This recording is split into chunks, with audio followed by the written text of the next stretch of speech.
Welcome to GK classes. आज हम लोग पढ़ेंगे कक्षा 9th का प्रश्नावली 1.1।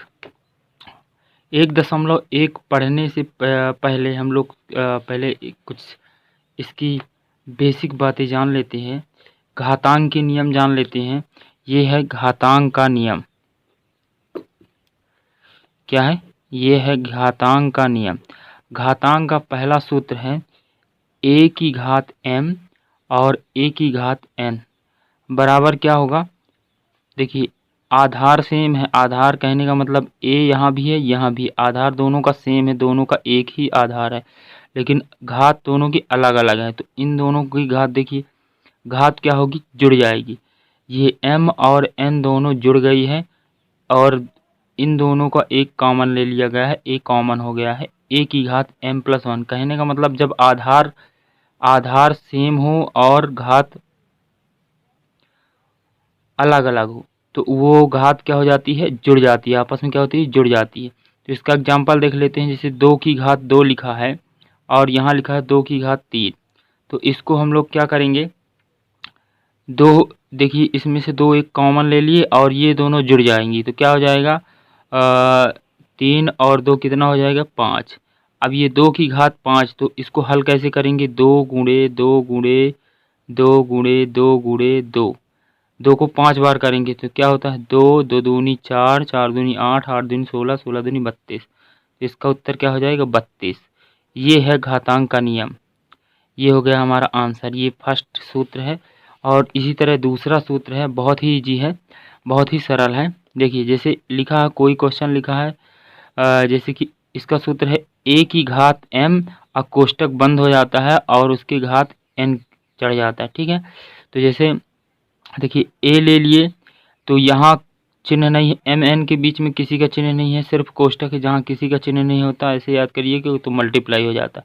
तो ये क्या हो जाएगा? ये दोनों आपस में घात चढ़ी हैं तो दोनों का क्या होगा? मल्टीप्लाई। घात है, दोनों आपस में मल्टीप्लाई। जैसे देखिए 2 की घात 2 और कोष्टक बंद घात 3 चढ़ा हुआ है तो ये क्या हो जाएगा? 2 की घात बराबर में हो जाएगा 2 की घात, इन दोनों का मल्टीप्लाई है, 2 तिहाई 6।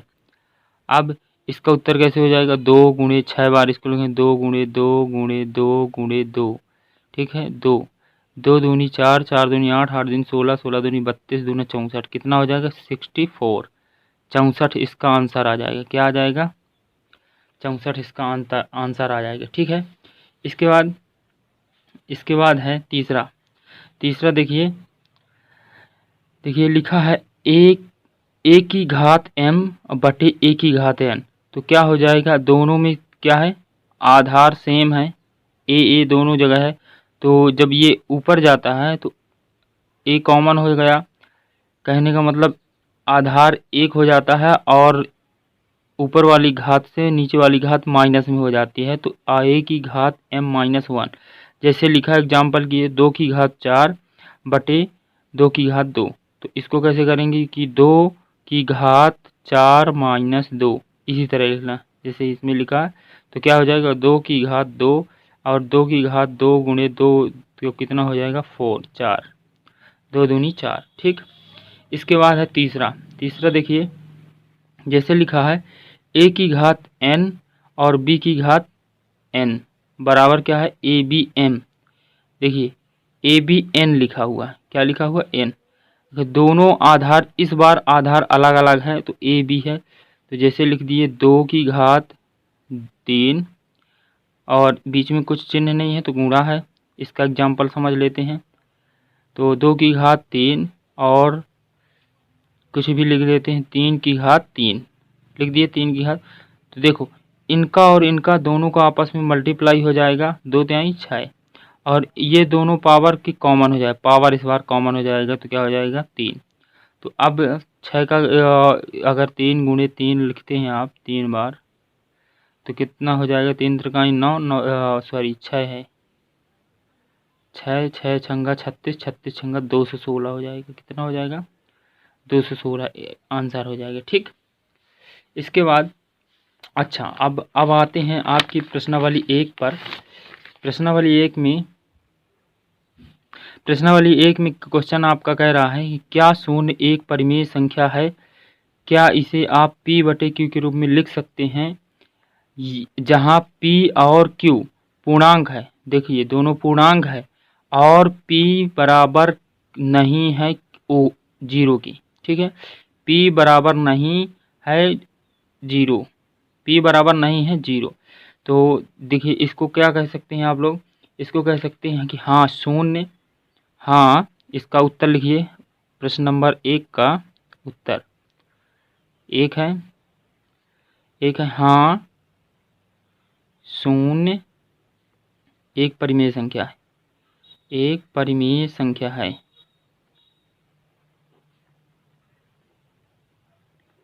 परिमेय संख्या है, ठीक है। हाँ, इसे हम P बटे Q के रूप में लिख सकते हैं। क्यों लिख सकते हैं, देखिए P बटे Q के रूप में लिख सकते हैं,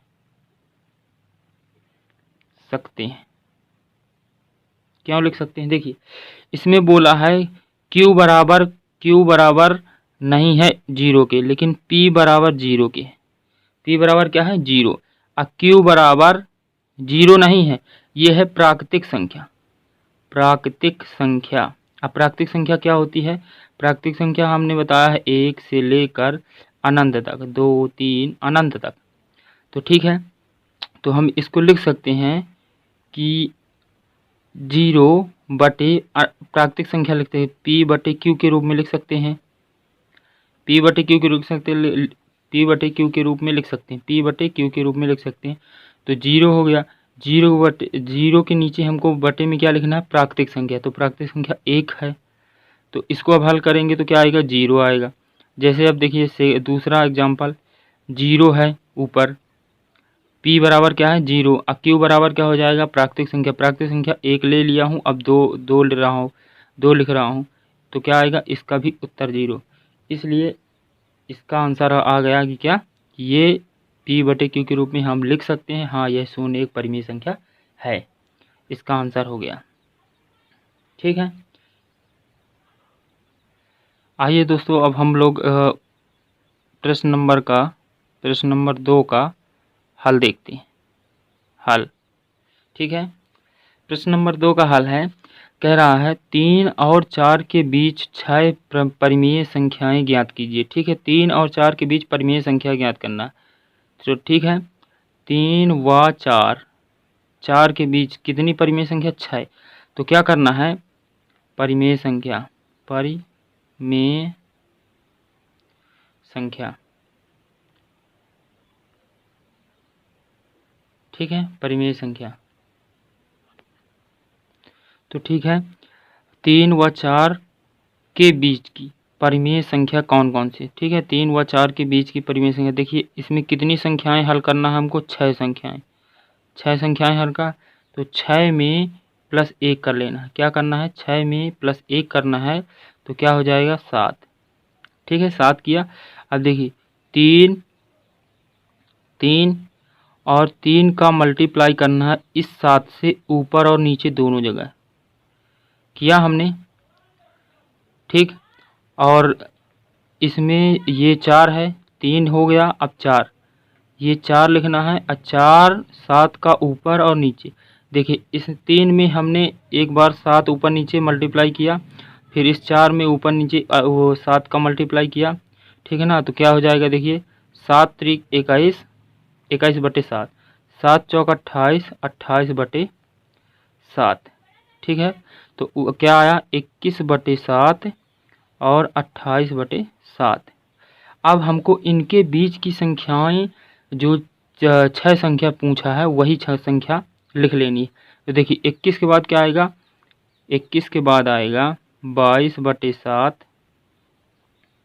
फिर आएगा 23 बटे 7, फिर आएगा 24 बटे 7, फिर आएगा 25 बटे 7, फिर आएगा 26 बटे 7, ठीक। फिर आएगा 27 बटे 7। देखिए 21 और 28 के बीच की संख्याएं हमने लिख लिया है, और यही हमारा आंसर हो गया, AN आंसर हो गया। तो प्रश्न नंबर 2 का आंसर ये आ गया, ठीक है। अब चलते हैं अगले क्वेश्चन पे। देखिए अब लिखा हुआ है क्वेश्चन नंबर 3, 3/5 और 4/5 के बीच 5 परिमेय संख्याएं ज्ञात कीजिए। ठीक है, तो सेम टू सेम उसी तरह करना है जैसे हमने क्वेश्चन नंबर 2 का हल निकाला है, उसी तरह हल क्वेश्चन नंबर 3 का भी निकालना है। तो इसमें करना क्या है, लिख लेना है कितनी संख्या 3/5 व 4/5 के बीच परिमेय संख्याएं। ठीक है, परिमेय संख्या। ठीक है, ये लिख ली है। अब देखिए कितनी संख्याएं निकालने के लिए बोला, 5 संख्याएं, तो हमने लिखा 5। 5 में 1 जोड़ना है, 6 हो गया। तो कितना हो गया, 6। 5 + 1 6, 6 आ गया। अब 3/4 इधर 3/5 लिखा हुआ, इसमें 6 का ऊपर नीचे गुणा करना है, 6 और 6। और इधर लिखा हुआ है 3/5 हो गया, अब 4/5 बचा, तो 4/5 गुणे 6/6। ठीक है ना, इसका मल्टीप्लाई करेंगे तो 6 त्रिक 18/6 पंजे 30। ठीक है, 6 चौको 24, 6 पंजे 30। तो उत्तर क्या आया, 18/30 और इधर आया 24/30। ठीक है ना, अब इन दोनों के बीच की संख्याएं आप लिख लीजिए। लिखना क्या क्या है, 18 के बाद क्या आएगा, 19/30, और ये आएगा 20/30, 21/30 और 22/30, 23/20 और 24/24 तो लिखा हुआ है। ठीक है, 1 2 3 4 5, 5 संख्याएं हमारी आ गई, यही हो गया हमारा आंसर। ठीक, अब देखिए, ठीक है दोस्तों, अब हम लोग पढ़ते हैं प्रश्न नंबर 4 का हल। प्रश्न नंबर 4 बोल रहा है सत्य और असत्य। कह रहा नीचे दिए गए कथन सत्य या असत्य कारण के साथ अपने उत्तर दीजिए। ठीक है ना, मतलब कहने का मतलब है ये सत्य असत्य हैं और कारण के साथ उत्तर देना है। ठीक है ना, कारण के साथ। तो ठीक है, पहला कह रहा है कि प्रत्येक प्राकृतिक संख्या पूर्ण संख्या होती है। तो प्रत्येक प्राकृतिक संख्या, देखिए प्राकृतिक संख्या कौन कौन सी होती है। प्राकृतिक संख्या 1 2 3 4 5 से लेकर अनंत तक। ठीक है, और पूर्ण संख्या क्या होती है, पूर्ण संख्या। अब देखिए पूर्ण संख्या 0 1 2 3 4। तो देखिए सभी प्राकृतिक संख्याएं, बिल्कुल सभी पूर्ण संख्याएं हैं। सभी जितनी भी प्राकृतिक, प्रत्येक, इसमें क्वेश्चन लिखा है प्रत्येक प्राकृतिक संख्या, जो ये प्राकृतिक संख्याएं हैं, पूर्ण संख्याएं हैं, बिल्कुल हैं। तो ये हो जाएगा, पहला क्या हो जाएगा, सत्य। क्या हो जाएगा, सत्य। कारण यही है कि प्रत्येक प्राकृतिक संख्याएं पूर्ण संख्याएं हैं। यहाँ आपको लिख देना है, सभी प्राकृतिक संख्या लिख देना है, सभी पूर्णांक संख्या लिख देना है। अब बता देना है कि इसका सभी प्राकृतिक संख्याएं जितनी भी हैं सभी पूर्ण संख्या हैं। ठीक है ना, तो पहला हो गया सत्य। और सेकंड नंबर है, सेकंड नंबर को क्या कह रहा है, सेकंड नंबर कह रहा है प्रत्येक पूर्णांक एक संख्या होती है। प्रत्येक पूर्णांक, जितनी भी पूर्णांक संख्या होती है तो पूर्ण होती है। तो देखिए पूर्णांक कौन कौन सी होती है, पूर्णांक होती हैं, पूर्णांक माइनस का 1, माइनस का 2, माइनस का 3, माइनस का 4, अब प्लस का 1, प्लस का 2, प्लस का 3, प्लस का 4 और 0 भी। और इसमें कह रहा है कि एक पूर्णांक संख्या होती, एक पूर्ण संख्या होती, कह रहा है कि प्रत्येक पूर्णांक, प्रत्येक जो पूर्णांक है तो एक पूर्ण संख्या होती है। तो देखिए पूर्ण संख्या कौन कौन सी होती है, ये अभी हमने बताया इसके पहले।